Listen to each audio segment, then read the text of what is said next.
how does somebody become a program analyst? Because a lot of times you probably experience this, I've experienced this. I want to be a program manager. I want to be a product manager. But how does somebody become a program analyst?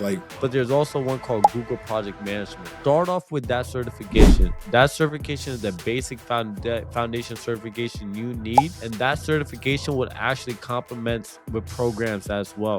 Once you get that Google Project Management certification, complement that with entry level projects. So start doing some projects on the side that will help you. Once you start getting that work experience, which is those projects, then you apply for entry level positions, showcasing the projects that you've done, showcasing the search that you got. And then once you do that, you spend at least 2 years, 1 to 2 years within the role, depending on your contractor. Then within your years of being in that position, try to aim to get your PMP.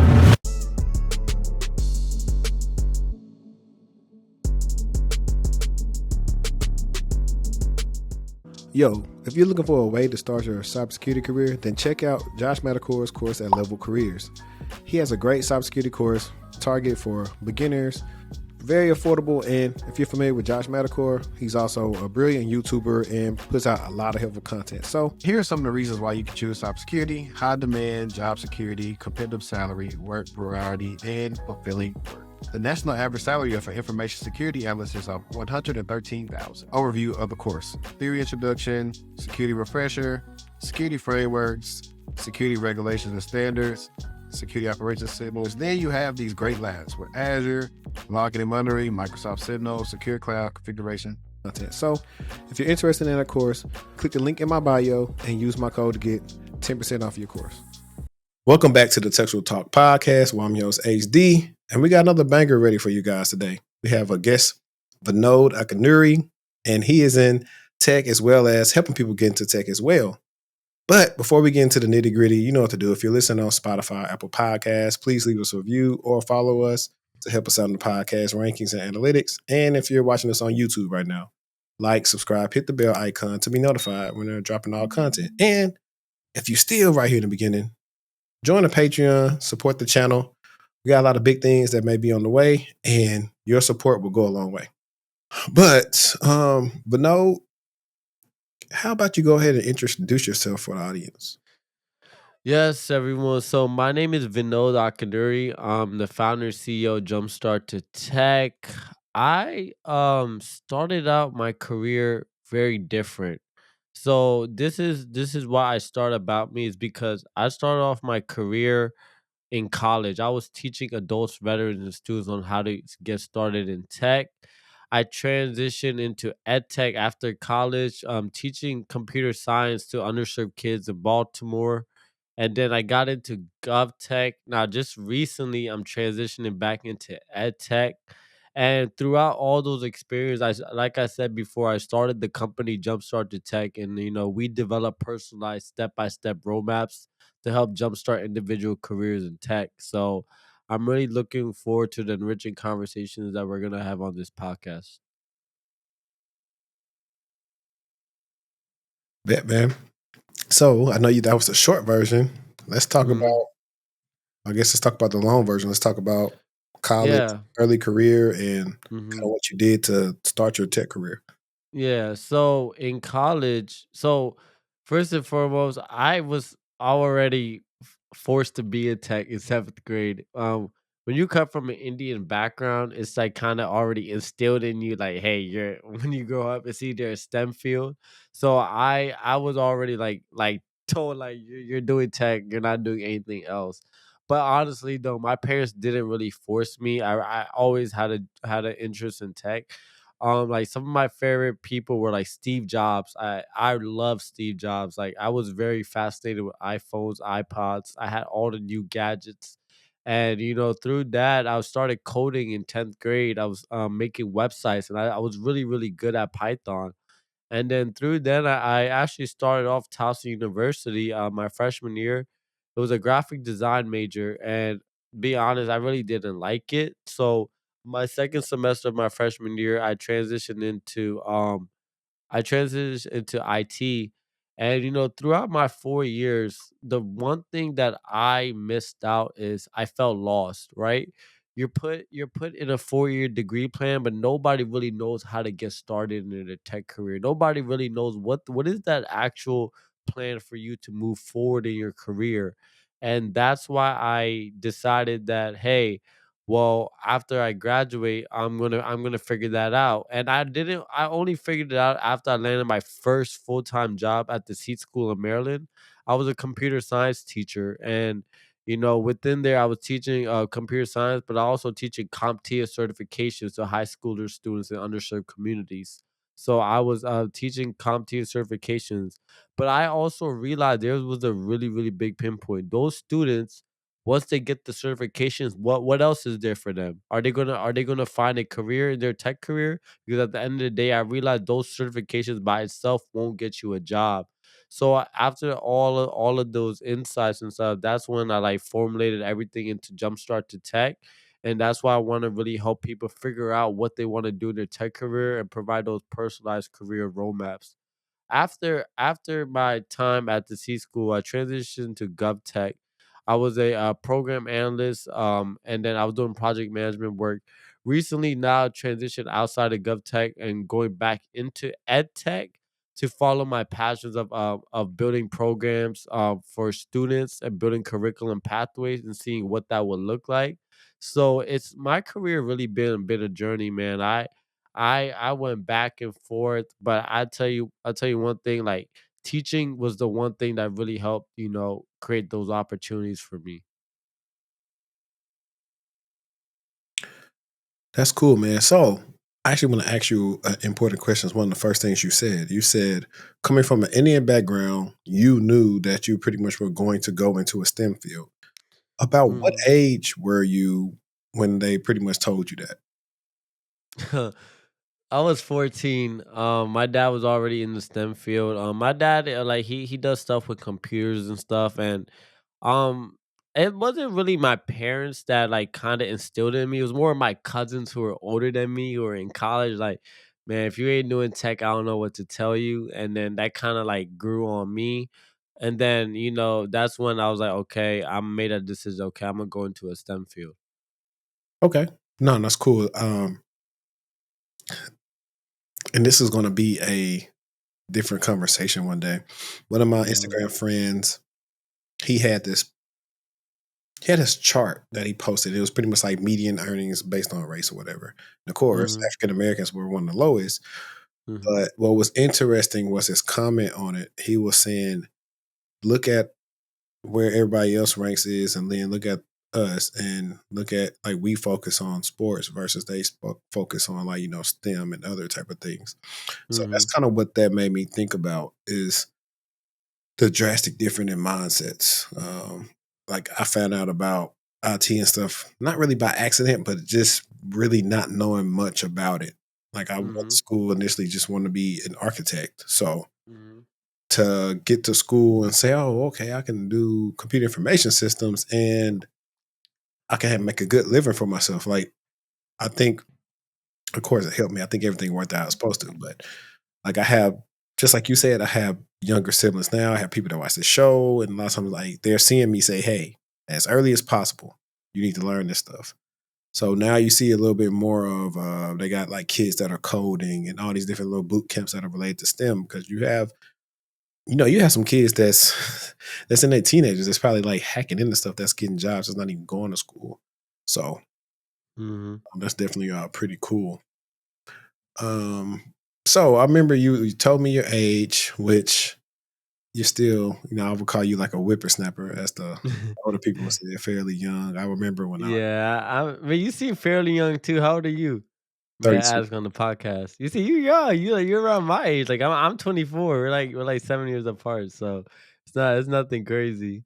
No, I mean it depends though. Like I said, I've been next year make 11 years. I've been in corporate, so it's just Hmm. like all those years feel like they not age me, but I feel like I'm older than what I am because I finished college at 21, and so I was in Hmm. corporate at 21, turned 22 in corporate. So while I was working in corporate, I had friends that were still in college. So it had always made me feel like I was older than them, even though I wasn't. I just started my Hmm. career before they did. But let's talk about that. So let's talk about like your first. real job. How was that adjustment for you? Yeah, so like I said, that C school of Maryland position that I got, it was a big adjustment for me, man. I really didn't expect me to be teaching at a school system, like that's really not like one of those career paths you decide to do after you get out of college. Like my parents told me either corporate or government. Like is you're not gonna be going into like teaching. And they actually didn't want me to go into teaching because they felt as though no money would be made for me. And I realized then and there, like I would listen to all that external noise from everyone, and then I had to block all that out and tell myself, all right, I'm gonna do it. What's the worst gonna happen? If I don't like the job, I'm a dip. So I got into the job, and it was one of the greatest experience. Like you never know how much you should be grateful for when you look at other people and be like, damn, I need to be more grateful, because when we talk about these students population, we're talking about students that come from backgrounds where it's not the best. They're not living in the best conditions. They don't even have Wi-Fi to work at home. So being blessed to have like just little things like that in life is just like so meaningful. And I realized that from then and there that my main purpose in life is really to just help others out. Like I love serving people, and like I just want to see people in a better position. And I really gotta commend my father for that, because he's really big on like philanthropy work, and he does a lot of things like with like has a nonprofit in India as well. So it's like I noticed by my time at C school, it was more about like helping those students and getting them certified. And I noticed something: the more I help people out, the more opportunities I got. Like I was getting opportunities out the one. Like the more opportunities I got, like I tell you, like I was teaching full time, right? Landed a 30K contract for a 3-month teaching position at FAMU just because of the impact I was doing at that school. Like people say there's no money to be made in teaching, but all in all, I probably made around I made 6 figures that year, even though my full-time job was under 6 figures because of all that 1099 work I was doing. Taxes and all. So, they gotta take their taxes away. But, I did that, and it was just a really great experience. And like I tell people all the time, HD, like you gotta have the right people in your circle. The right people gonna push you. You know what I mean? Like I had a really, really good supervisor, Andrew Pham, really good dude. He's actually helping me now with some stuff. But it's like I tell people all the time, like don't worry about being perfect. I think everybody wants to like build a self-image about themselves. Like, hey, you gotta be this person on LinkedIn, bro. Show your true colors. Show your adversary. Show like some of the mental toughness that you are going through. Like, I'm not talking about posting sad stories on LinkedIn to try to get a job, but I'm talking about like just be real with yourself. At the end of the day, I feel as though people don't get to see their true colors because social media, it represents an image of that you have to be very, very happy all the time. You gotta post all the positive stuff. As humans, we gotta consider our emotions and really act on it. So I really enjoy my time at my first job. Yeah, man, that's some real stuff right there, man. Like we were talking about earlier about, you were saying, well, you were pretty much like down to earth and responding to me. I, like I said, I've had that happen plenty of times, but I just don't take my position for granted. Mhm. And like you said, based on where I'm from, I know kids that don't have Wi-Fi or don't have computers or have never traveled to certain parts of town. I know all these things.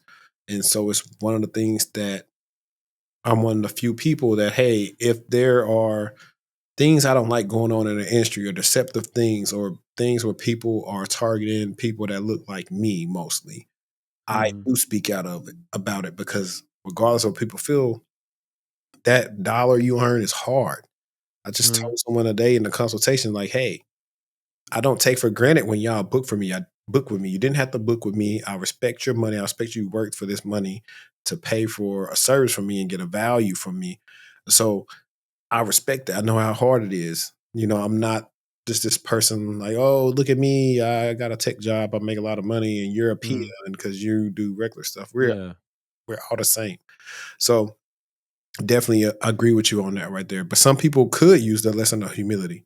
They don't understand. Yeah. They think, and granted, you can say it's like with like younger kids sometimes based on how their upbringing is.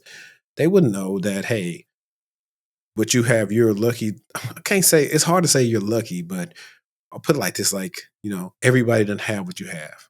You know, Mhm. you should be happy you have parents that that care about you in the way they do, or parents that make Mhm. sure they try to put you in the best position to succeed in Mhm. life. A lot of And go ahead. it.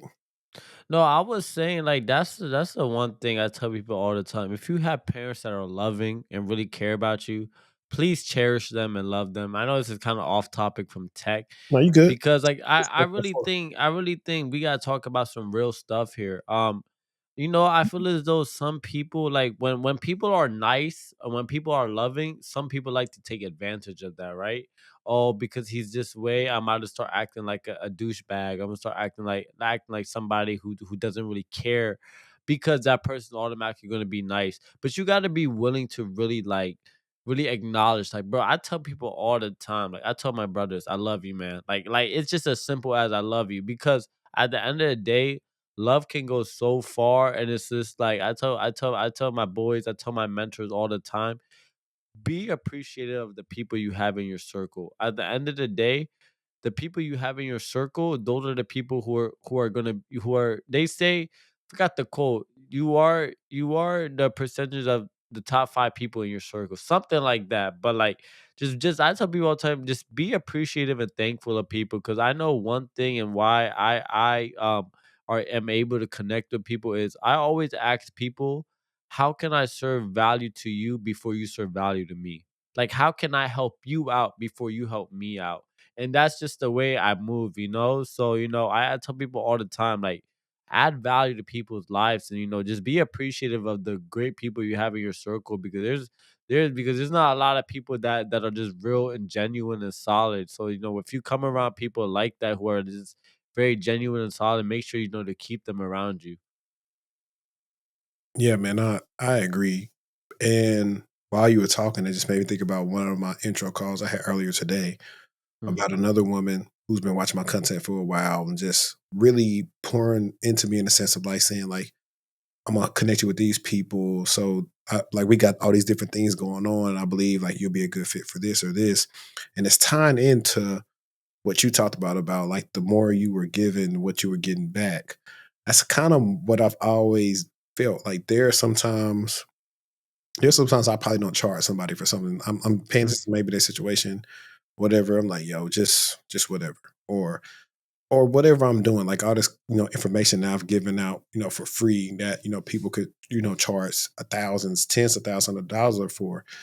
So I've always looked at that as like I'm not too concerned about kind of like right now. It's like everything I do is going to eventually come back to me when it's time Yes, for it to sir. come back to me. And then when it comes, it always comes in a multiple of more than what you eventually put in. And so, like you said, like trying to be a useful person, like even if I'm reaching out to somebody networking, I'm saying, hey, let me know if it's something you need, if you ever need me for something, reach out to me.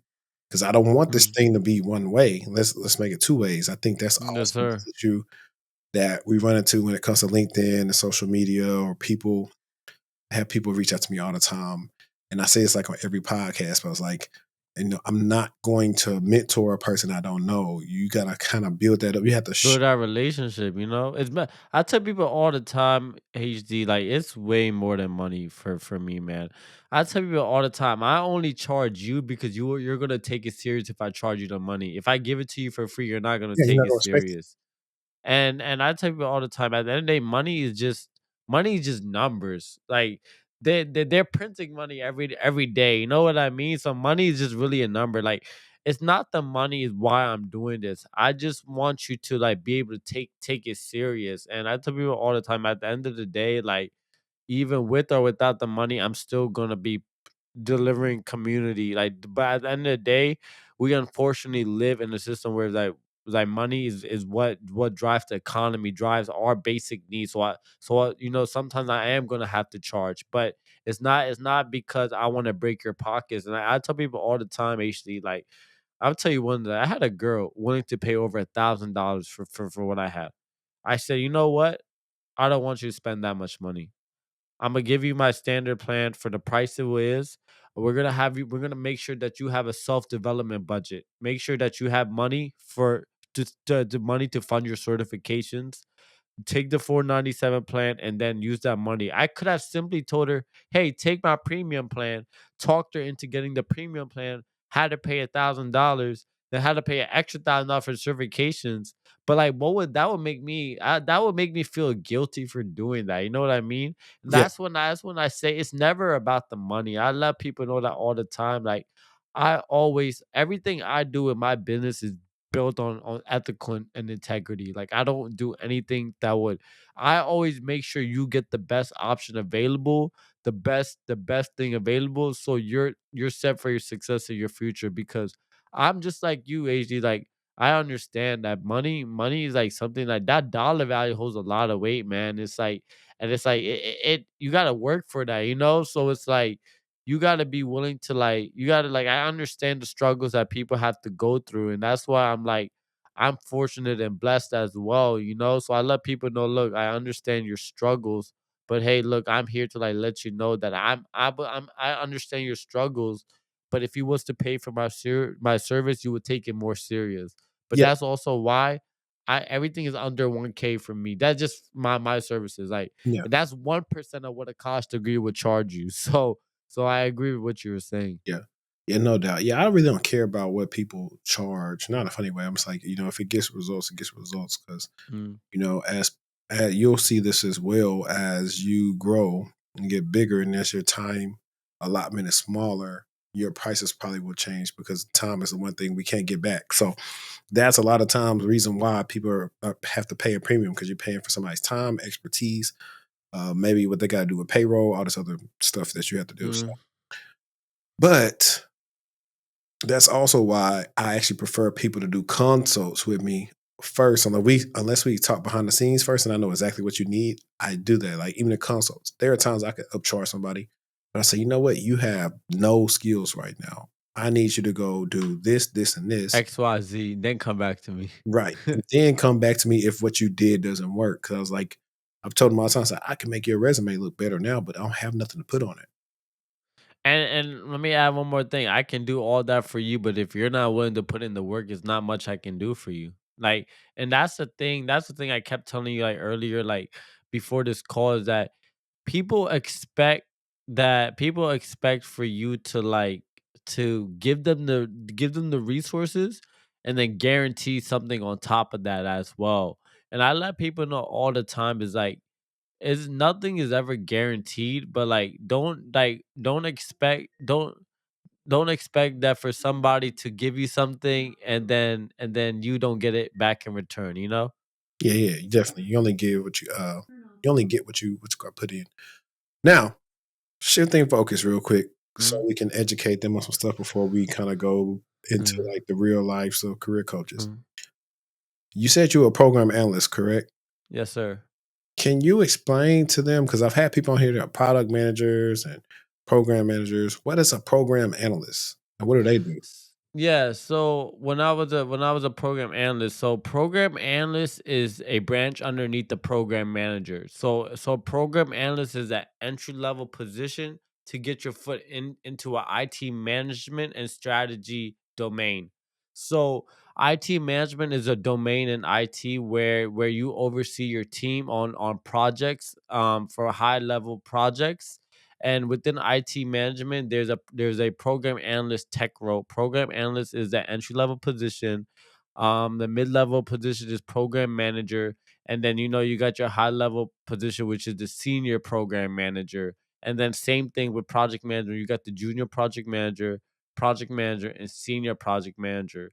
So within the program analyst, programs and projects kind of go multi hand to hand, but with programs, you're just more like dealing with programs and like, I when I was in my role, I was working with Excel sheets and I was working with I was just doing a lot of things with I can't go too much in deep because it was a government contract position, but let's just say I was doing stuff that was more like not technical, but it was more of a like gathering databases, meeting with your teams, discussing how the project is going, But when you want to differentiate from programs from projects, projects is the think of it as like a triangle.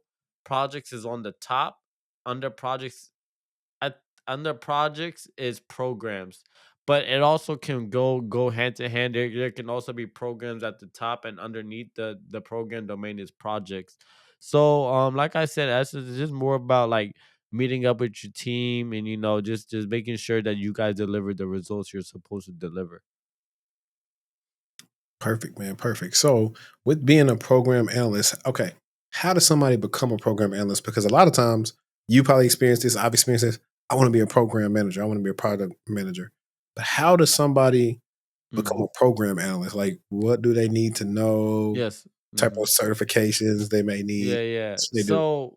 So with me, I got into it when I was in the role. I got into it because bro, connections. Like I was up connecting with people, and I was networking with people.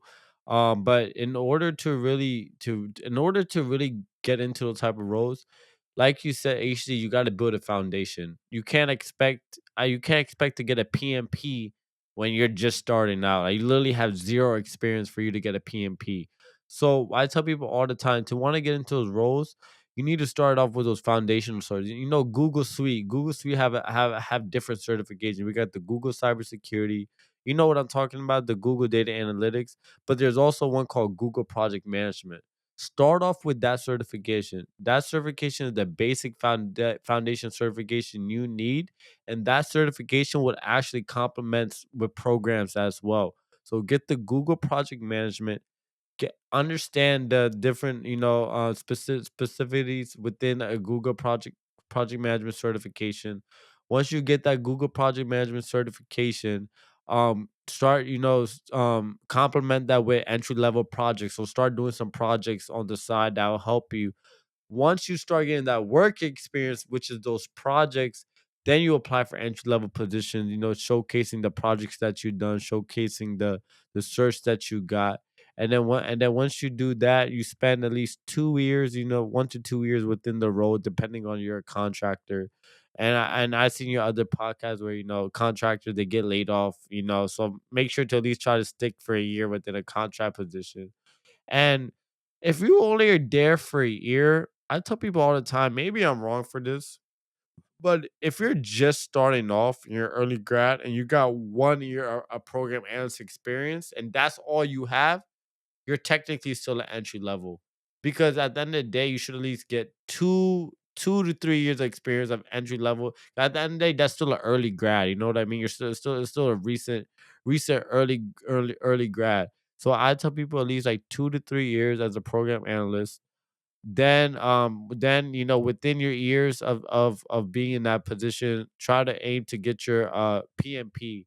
Like I said, PMP, it's different, meaning that there's some people who can just go get their PMP, and there's some people who need to build a foundation to get that PMP.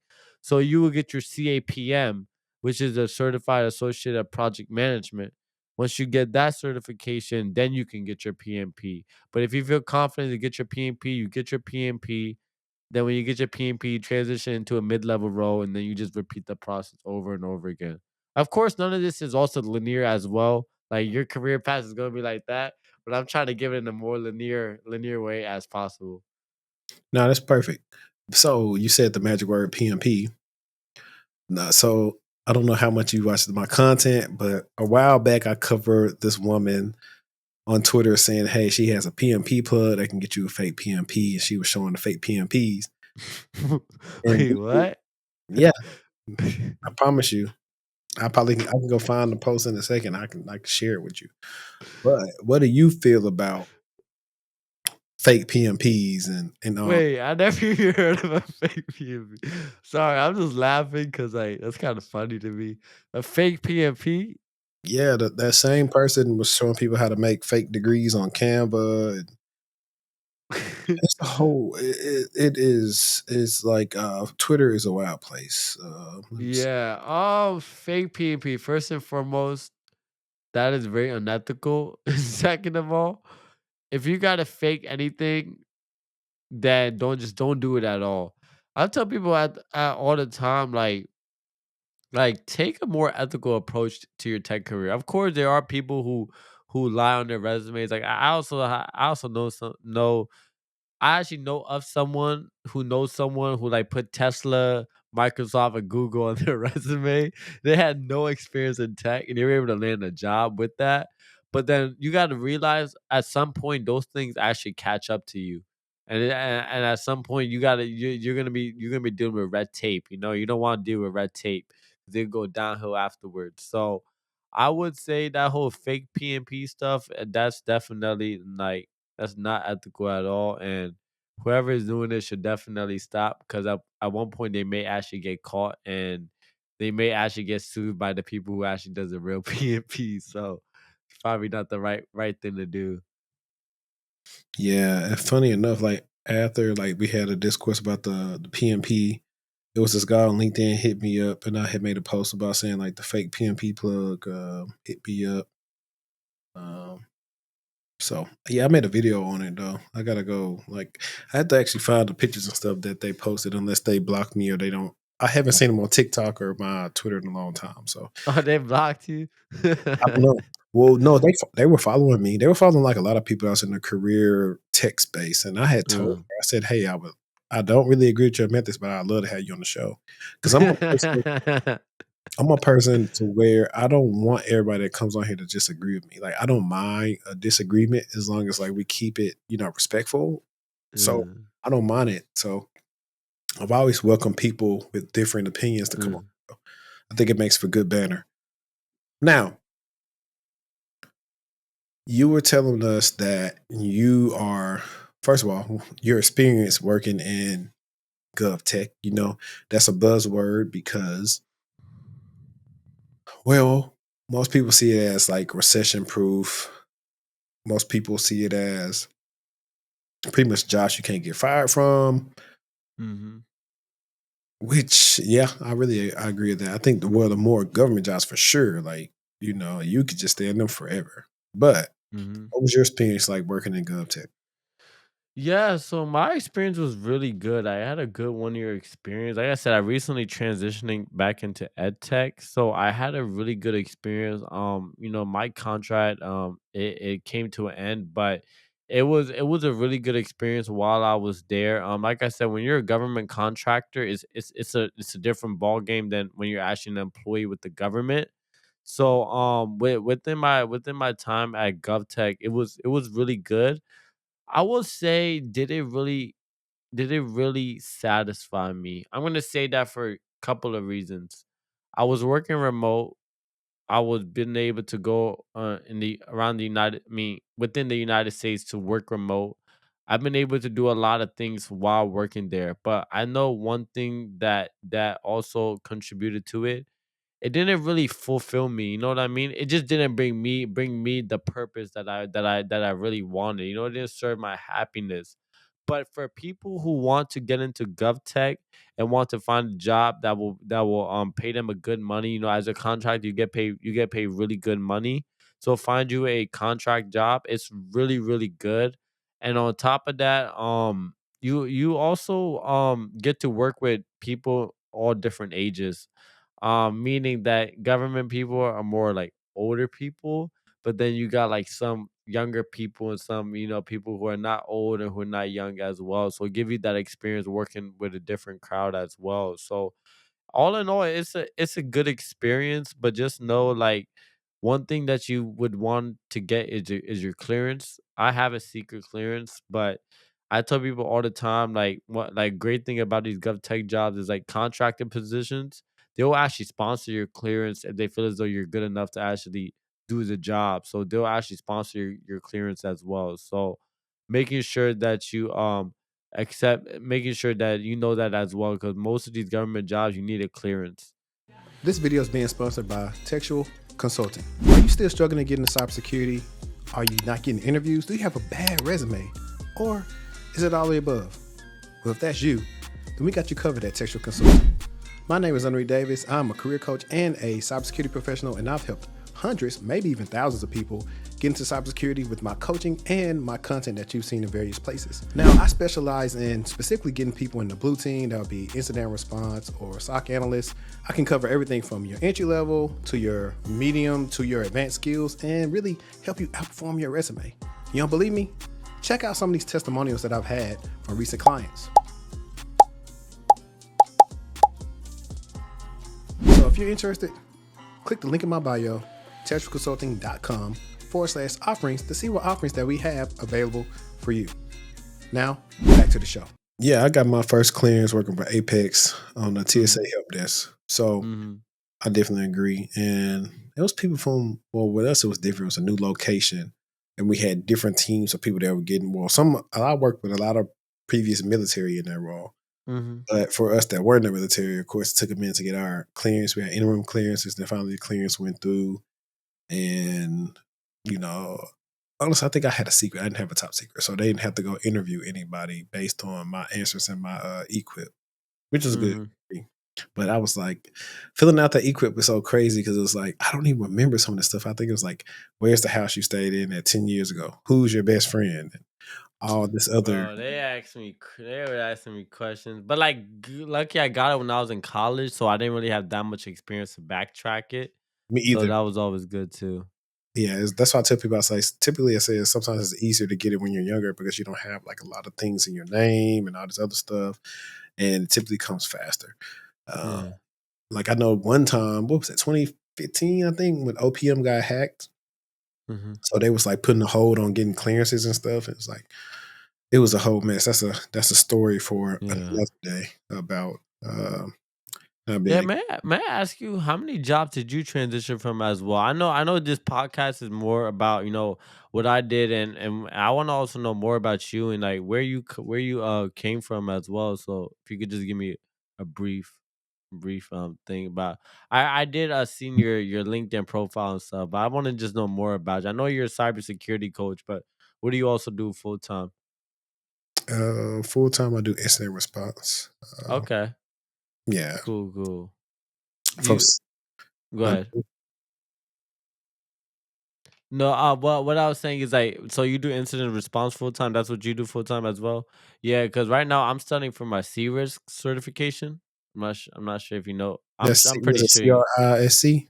Yeah, CRISC. That's what I'm studying full time. I mean, that's what I'm doing and studying full time. So no, the reason I asked you that is because I feel as though one thing a lot of people need to do is like managing their time. I tell people all the time, especially with contracts and stuff, when you're getting these government contracts and stuff, they're actually more acceptable for you to run your own business on the side because it is a contracting company. So I tell people all the time, if you want to be a person who's a tech entrepreneur, you have a more higher chance of doing it when you're a contractor because you're a contractor. They'll let you go on at any time. So I Mhm. tell people all the time, like you need to make sure that if you want to do your side gigs, you can do your side gigs. I know a lot of people who work for the actual government. I don't see none of them on LinkedIn. Like they're like hidden on LinkedIn. Like you would never find them on LinkedIn. So as a contractor, there's a lot of stipulations you don't have to follow because you are a contractor. Yeah, for sure. I mean, for me, I just tell people to do what's in their best interest because the company will. So that's kind of how I. Yeah, no, 100%, 100%. You got to do what's in your best interest, HT. So, no, thank you so much. I definitely what we were also talking more about yeah, the GovTech. Yeah, GovTech is really good for people who just honestly don't want to move around too much in their career. I'm not gonna lie. I do okay in high stress level situations. So I'm okay with bouncing from one company to another if it means I can get a higher pay raise and then use that money, save and stack that money as well. But if you're somebody who just wants a more linear life and you just want to work at that same company for next 40, 50 years and then retire, great, that's a good choice for you. But if you're somebody who's like me, I get bored pretty fast, HD. So I gotta move around like I move around a lot. So if you're somebody who wants to move that, then that GovTech contracting positions will be the best positions for you. That's kind of not necessarily moving around. I'd go for other reasons, which is like some I recorded on the episode this past weekend. We kind of talked about those different reasons, but also Mhm. just you want to have a strategy for your career, knowing what your strengths are, knowing what you value in a role. And even here, it's like a free game. It's kind of like some of these companies that give you one on ones. So you want to just be mindful of what you're talking about in your one on ones to see if it's aligning with your career goals. And even if your manager is asking you, hey, what do you want for your career? If they're never asking you that, and it may just be a customary one on one. It means your career may or may not even go the way you want it to at that particular company. So you always got to take your career in the reins. Like you have to be a free agent for yourself always, and just look out for yourself. Yes. Yes, And it's sir. totally fine. It's totally fine. It's a different age. There are not any really too many companies that are giving people pensions to where you're Mhm. staying here 10, 15, 20, 25 years. And hey, you're going to get that same salary in 20 years if you stay here. That's not a lot of that is not happening anymore. So that's why you see Nah. people moving I around, actually haven't seen a company do that in a minute. Probably government and educational settings is probably the government, best I've city seen it. workers, state workers, like go roles like that. But other than that, you're not going to see a lot of it. Now, I've talked to companies where they have 401k and like retirement plans for you, for us, like different things that they invest, like they give you if the longer you stay at the company. So those are things that people tend to start talking, caring about when they get older, when they get a family. But if you can find you a sweet deal before then, I think that's key. Yeah. Be So honest with you, go ahead. no, go ahead. No, Now, be honest with you, I kind of don't believe in retirement anymore, just because of how inflation is. I tell people all the time that's why you just gotta make sure you enjoy what you're doing and make sure that you make good money with it as well. Because like I realize HD, especially with me, I just can't do the same. So I'm not a person who can do the same routine every single day. Like I have to like move around just a little bit. So I tell people all the time, like there's actually nothing wrong with moving careers, but don't do it too often, right? Don't do like every 2 months and you're moving to a new position. But there's nothing wrong with trying to like do something different in your life, you know? At the end of the day, we're all gonna get old. We're gonna come to realize that shoulda, coulda, woulda. And when you ask those three questions to yourself, you're gonna ask, hey, what should I have done? What could I have done? And what would I have done, when I was younger? And and that's why I tell people all the time when you're planning for your career, think about yourself and like in the future self. Like what would you tell your younger self if you were younger? Oh V, what oh say hey V, what would you do when you were younger? And to start backtracking like that because it definitely helps you see the bigger picture. yeah, but I also think you feel that way in a sense because I don't think some people truly retire. I Mm, think some people will retire from like corporate, but probably still have their own things going on where mm, they do like some type of work. But I think you just mm. also feel like that because you're younger. But Yeah, probably.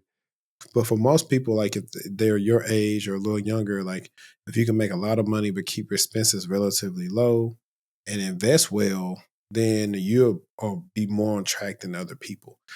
And so Mm. to where when you get, in your 40s, 50s, 60s, you did good enough to where you say, you know what, I've been here, whatever I did, I invested in this, I maxed out my 401k, I put this in my Roth, I did this and that. I've decided, and the other key is like, hey, if you can continue to keep on trying to increase what you make versus what you spend. So when you can do that, then that's better. You don't want to become a victim of lifestyle creep. I did a video on that a couple of years ago. It's like, hey, Oh. yeah, Mhm. that's a big one. A lot of people Yeah. will, you'll go and I get it.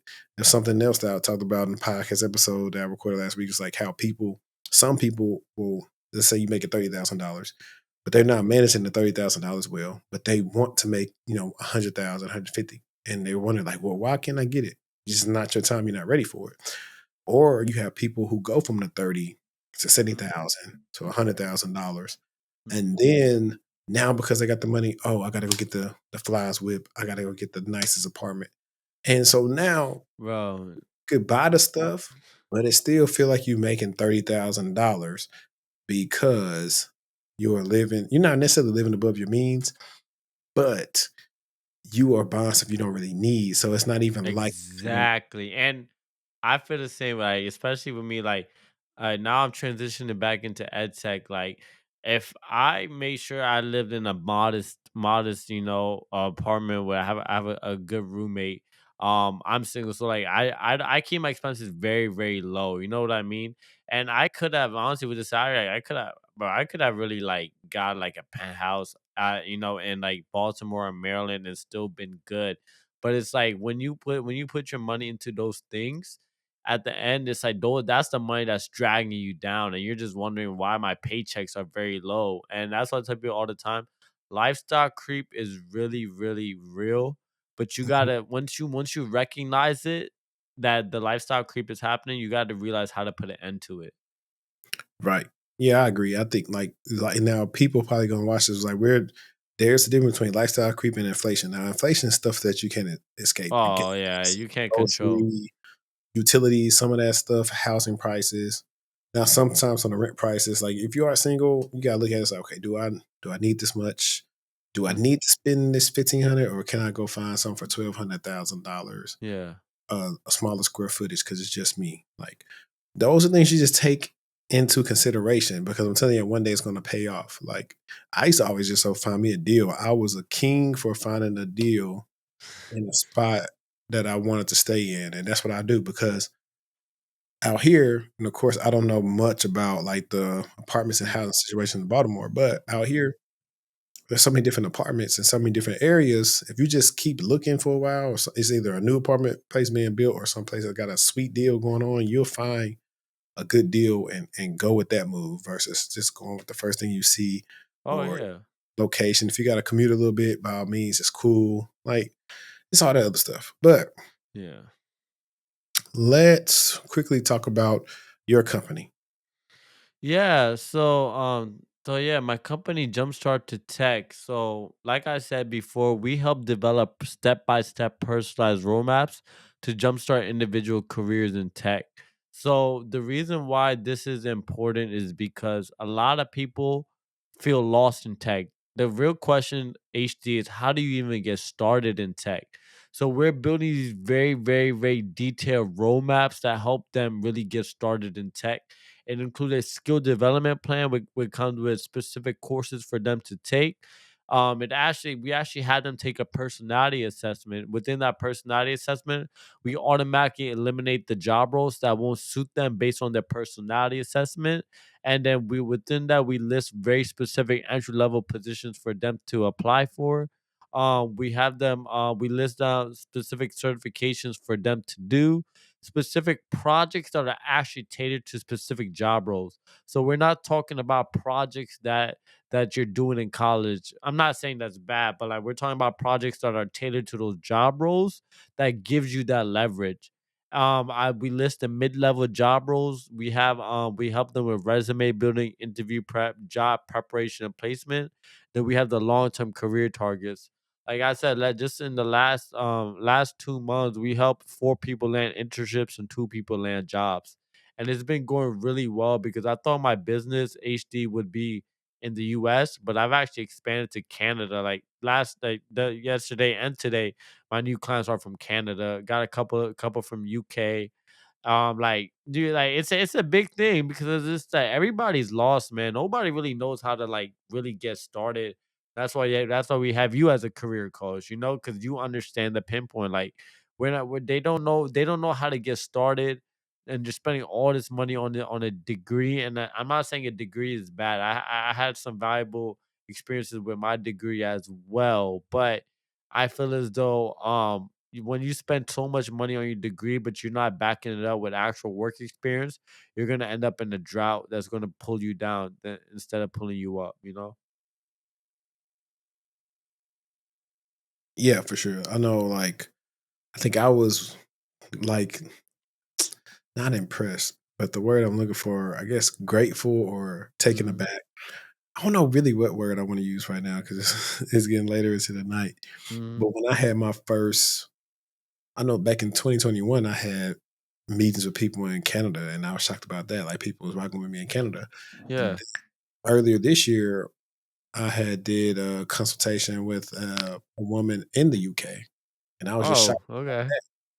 Yeah, so it's like you Yeah, said. that not real stuff. Like LinkedIn is very bro. I didn't bro. The first like when I started my company, my second client was from UK. I was like, what? Like you would think like it would all be in Maryland. It would come in Maryland, but nah. It expanded and honestly, HD like my clientele base is really on LinkedIn. Like, I like Instagram, I like X, I like TikTok. But the reason why I like LinkedIn the most is because Instagram and these other social medias it just starts to become a bit toxic. And LinkedIn does become toxic too, but just the way that LinkedIn is set up, it actually motivates you to keep going with your career, you know? So but when you're on Instagram all day, you're just doom scrolling, watching videos and stuff. So I find LinkedIn the best target audience for me, but I do agree with you. Like I definitely think that you can find your target audience anywhere. I know Instagram is a really really great platform. Do you also promote on there as well? Promote Instagram, YouTube community posts, X, Uh, Threads, um, my newsletter. I promote everywhere. Facebook. Well, I don't really promote per se in Facebook, but it's more so like I'll share my videos out, which will and have. do So this could be a conversation we can have after it. You post your post separately or like you have like a app that can just post it all at once? I use a buffer. Oh, you know about Buffer too. Okay. Yeah, I just buffer. started using Buffer. Is Buffer good? Yeah, buffer's cool. I've used Social B in the past. I've used Radar. Yeah, you got Uh, the free version or you paid for the buffer? Paid for it. Okay, So okay. that's me. You know, I have LinkedIn, Threads, X, and what Did you else? find it useful using buffer? Yeah, because I could, for like for LinkedIn, for example, I could put my post and then I could put whatever I want my first comment to be. Because sometimes when you put that link, it's gonna make it a buffer link or whatever. So in your Mhm. comment, you can put whatever. Yeah, Say, we're gonna hey, have to have a talk afterwards. Mhm. yeah. So I like using buffer. It helps Yeah. me out. It gives me analytics and things of that nature. So sometimes if I don't want to go in every individual app, then that's what I'll do. So like if I want to post reels, like I'll well reels, TikToks and all that kind of stuff. Yeah, I have Mm, TikTok on my buffer too. So I could mm, post like on my video content at once, like which mm, helps me out without having to spend time going into individual applications. So mhm. Yeah, no, definitely. Yeah, like I said, I know you could agree with me as well. Like the way that everything is set up right now, it's really hard in the job market right now, and it makes it even harder when you don't even have a plan. Like you're just going through every day, and that's what I thought. The biggest thing about this roadmap is it saves you time. It saves you from having to ask 16 to 18 other people mhm. about advice, and then you're only getting advice from their experience. But when you're going to somebody like you or me, we're specializing in this, right? So we're actually studying this. Like we have research and insights onto what role would best suit you. But if you're gonna go to 18 other people, they're just gonna give you advice from their experience. So then you're looking back at it, you're like, okay, why isn't this working with me? It's because the advice that they give you was based on their experience. It's not based on your experience. So I agree with that. Yeah, yeah, for sure. And then I was going to tell you about another site that I Mm. found out about 4 years ago. It's called AppSumo. If you AppSumo AppSumo. has like a lot of cheap softwares and stuff that you can use for your company and business stuff like that. Okay, okay. So sounds good. I would do that. Yeah, no, definitely, man. It was a great conversation, like I said, we can like talk about a few more things if you'd like. I want to know, what's on your mind. Um, I wanted to ask you, I guess, are Hmm. there any roles that you specialize in helping people get? Like for me, Yes. Go ahead. I'm no, I'm listening. saying for me, I specialize more so in like blue team type of roles, SOC, Mm, IR. That's kind of like my specialty, but I can help you across the whole thing because the strategy don't change based on what the mm. role is. But for you, do you have anything that you like specialize in, like with people that come to you? Yeah, so mine is a bit different. So I might just this is what a win to me looks like. If a person gets a certification, right? Person gets a certification, a person gets an internship, or a person gets a job placement. I have helped people in the cybersecurity pathway the most. That's our most popular pathway.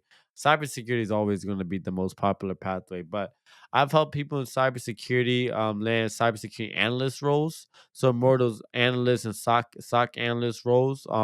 That's what I do as well. But like I said, the way that the roadmaps are set up is set up across all the whole domain within cybersecurity. But my clients seen their first success is within those entry level positions like cybersecurity analysts and SOC analyst positions.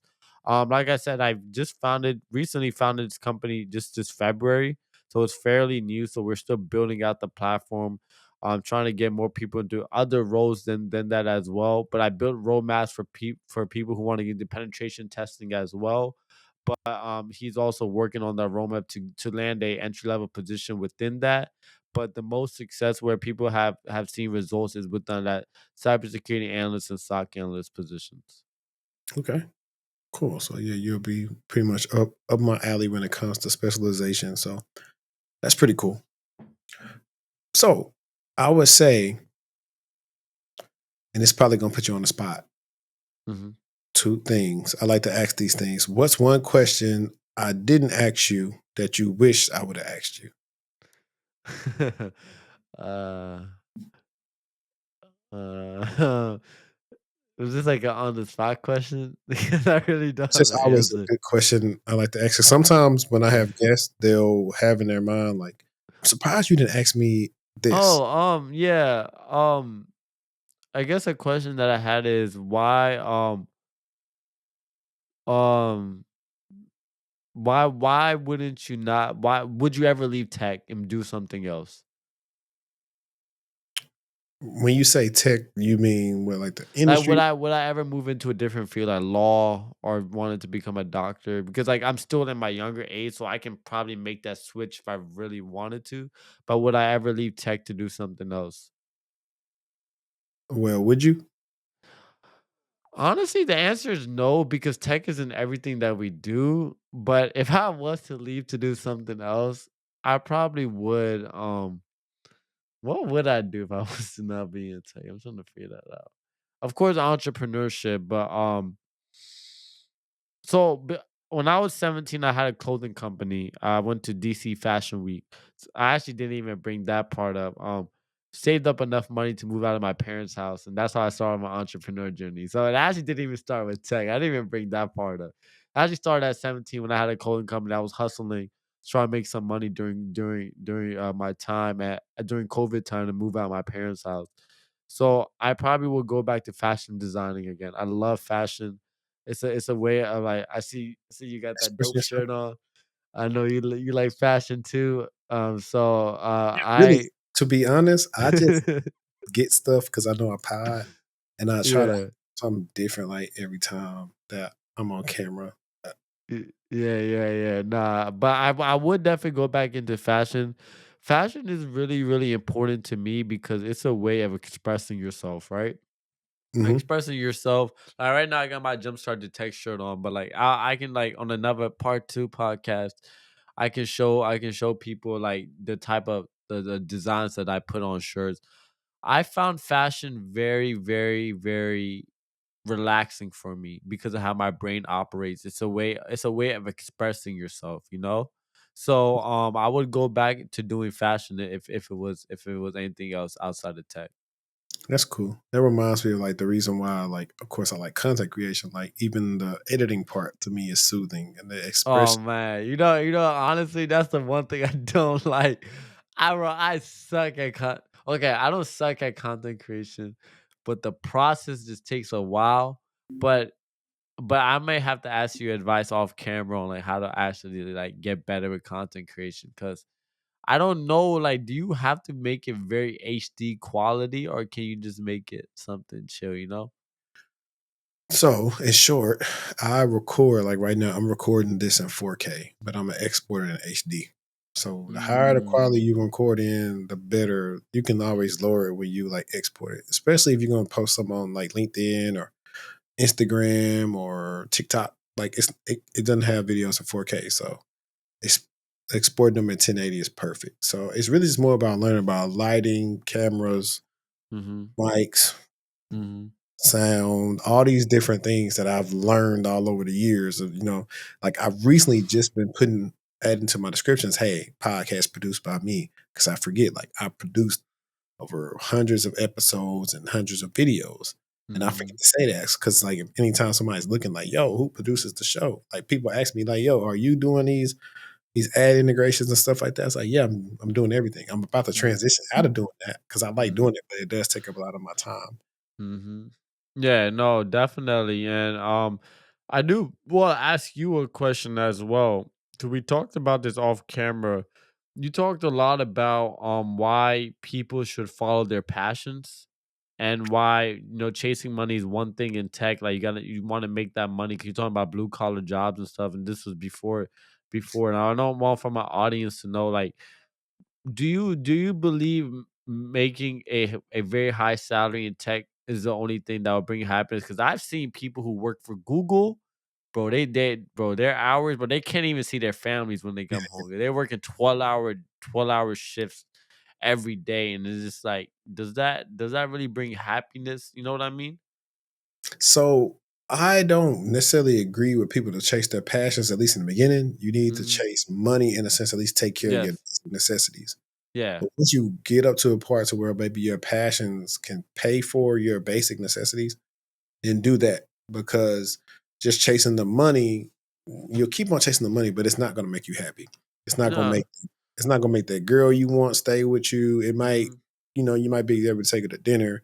It might get you that car, but then you'll just have all these tangible things like, what I have, like true happiness is intrinsic. It comes from in here, and it's Yes. going to be little things that you do that make you happy.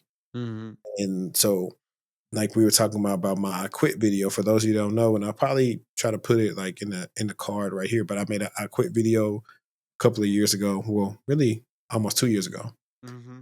And the video says, "Hey, I quit my 175K cybersecurity job." I've had people ask me all questions like, "Oh, how much was that base and bonus?" I was getting like 155 base, and like it was like a 20K bonus. But so all in all, that's the compensation. But But you say you quit it? I didn't quit. I resigned because I already had another job. More like I just quit cold turkey. I got to Oh, okay, okay. So you felt as though the job wasn't for you. pretty much, yeah. And what most people don't know is a lot of companies will not let you switch roles within a year.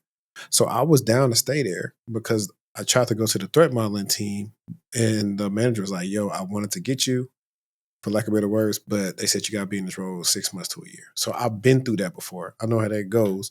You wait a year, and now they don't have any recs open on the team. So now you wasted a year of getting Mhm, better at something that you were typically good at, that you regressed in skill set. And now you're even more mad that you wasted a year. Yeah, you're making the money, but it's not mhm, amounting to anything because you are dragging yourself to work. It's something you're doing. You're on calls. Like I was telling my friend yesterday, like I was on the calls with this thing I was doing projects for that I mhm, tried to make myself interested in, and I couldn't. I was always like, I cannot wait till I get off this call. And so when you feel like that, yeah, like if you don't have any other options, by all means, yes. But when you feel like that, it initially take a toll on your mental, and you start showing it in different ways around your house, whatever. And that's not really a way you want to be. And it's one of yeah, the things I realized, like in dealings with grown-ups as a child or a teenager mhm, or whatever, realizing, hey, a lot of them weren't really mad at me or whatever. Their situations is what had them upset. So, mhm. in short, if you got the skills, you can always find something that lines up that pays you what you need to get at least to take care of your family. And then there could be other ways to subsidize whatever you're looking for. Like, I would say sorry, go ahead. No, no, I'm done. No, I was saying like you can also do 1099 work. I'm not sure if my audience knows about what that actually means. I do want to like give a very quick brief summary of what that is. So you can work a full-time job to develop a specific niche within your full-time job and then use that specific niche to get a 1099 role and doing part-time roles and get paid let's say a person makes a 12-month salary, you can get their 6 month salary within a 3-month duration. Of course, that just me spitting numbers out there, not all like true, all not true. But let's just say that's one thing I did really well with HD is like I mastered like not mastered, but I did really good at teaching. I was able to use those teaching to get those side gigs as well. So I let my audience know like there are so many different ways to make money, but just make sure that you put yourself out there, because I tell people all the time that you got to make sure you put yourself out there. Nah, nah, that's facts. All right. So, what are three things you want to lead the audience with? Yeah, so three things I want to leave with the audience with is that fail fast. The reason why I say fail fast is because I'm 24. I grew so fast in my career, made a lot of mistakes in my career as well. And to be honest, I made the mistakes, but do I regret it? I do regret it at times, right? It's supposed to regret it. But at least learn from your mistakes. You know what I mean? So learn from your mistakes. It's okay to make mistakes. We're all humans, you know? We're not robots. We're not meant to go we're not meant to go anywhere and just sit at a desk and then, not, not make any mistakes. So it's okay to make mistakes. Learn from your mistakes and fail fast while you're young. And second thing I want to give my audience is control your thoughts. I know this is like this is the things I'm about to say is a little bit different, but I'm a very spiritual person, HD. So like I'm so focused on like maintaining peace in my life. And I think, controlling your thoughts is really, really important, because every day they say there's like 10,000 thoughts that is running through a person's brain as from the moment they wake up, from the moment they sleep. So making sure that you control your thoughts, and you align your thoughts with your goals and your passions in life, because one thing is your thoughts can literally destroy you or they can uplift you. So if you're always thinking on the negative side, like be like this, like wake up next time when you wake up in the morning, go into the mirror and be like, today's going to be a good day. Guarantee you will have a good day. Because I tell people all the time, when you wake up and you're already in a grumpy mood, your day is already going to go, it's going to go sideways because you're in a grumpy mood. The third thing I want to say is stop overthinking and stop second guessing. One thing a lot of people do is they waste a lot of time. Let me tell you how much time is wasted every day trying to figure it out. Stop figuring it out. Just do it. Like literally stop second guessing. Stop overthinking if I should do it. Just do it. If you fail, you learn from it and now you move forward. So, those are the last things I want to say. And I will say for everybody from my audience here, I will be giving you guys 10% off all of my plans on my roadmap. Just want to help out the community as well. And also I will be partnering with HD in the near future. We have to talk about it, but I do want to bring in my clients to get coaching from HD and really really get that one-on-one support that they need from somebody who's in this field working on it. So I definitely want to thank you so much for really having me on your podcast. I really enjoyed this. Just genuine and natural flowing conversations. I tell people all the time because I do podcasts, like you don't gotta always have like a 20 question, 21 question questionnaire and try to like I enjoy like the simple, genuine, natural conversations. I think that's what the audience wants the most. They want something where they can just feel the naturalness. They want the natural out of it. So thank you so much. Nah, man, you're more than welcome. And when you said about the thought process thing, I went to one of my favorite quotes. I think, therefore I am by Rene Descartes. Mhm. It's just one of the things you got to see yourself as whatever you're trying to do, and eventually it'll come through. Mhm. So, And yeah, I want to leave with one quote as well. okay. Since you said we go back to back, but one quote I have in mind is a an idle's mind is the devil's playground. Meaning that the more you just sit there and you're not doing anything, that's the devil's playground. It's going to be playing with your head. So make sure to keep yourself busy. I'm not saying you got to burn out, but know the time to chill, but make sure to keep yourself busy so your mind is not always racing with thoughts. So, Yeah, no, I agree. That's definitely one of the reasons why I keep myself busy. You keep yourself busy, you stay out of more trouble. yeah, and you are you also all the time like so you wake up. I'm sure you wake up like pretty early, and then you working all the way up to 10. I know you got a family as well. Do you have like a rest break as well? No, I'm not waking up when I wake up in the morning. It's kind of like getting my kids to school and stuff. Like I typically everything typically starts for business stuff by like after 11.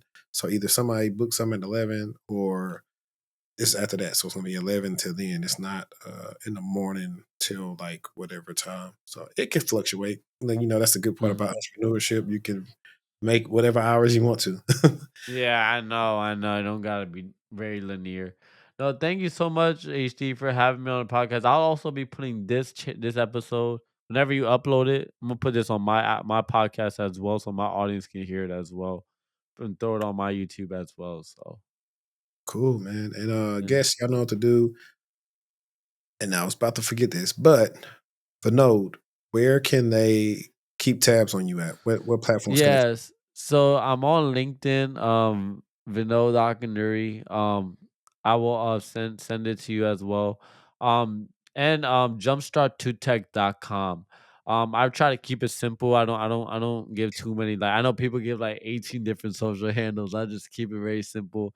Jumpstart, Jumpstart, the number two tech.com, and you can find me at Vinod Akaduri, or you can search up Jumpstart to Tech to also find me on LinkedIn as well. Like I said, please feel free to reach out, connect with me. Let's have a good conversation on how we can benefit you in your career. And HT, once again, man, I also really just want to thank you again for having me. You took the time today. It's 9:47 p.m. where I am, so I know it's very late. So thank you so much for taking that time to really have me on your podcast. I really, it's an honor to be on your podcast. Thank you so much. Man, I appreciate the conversation.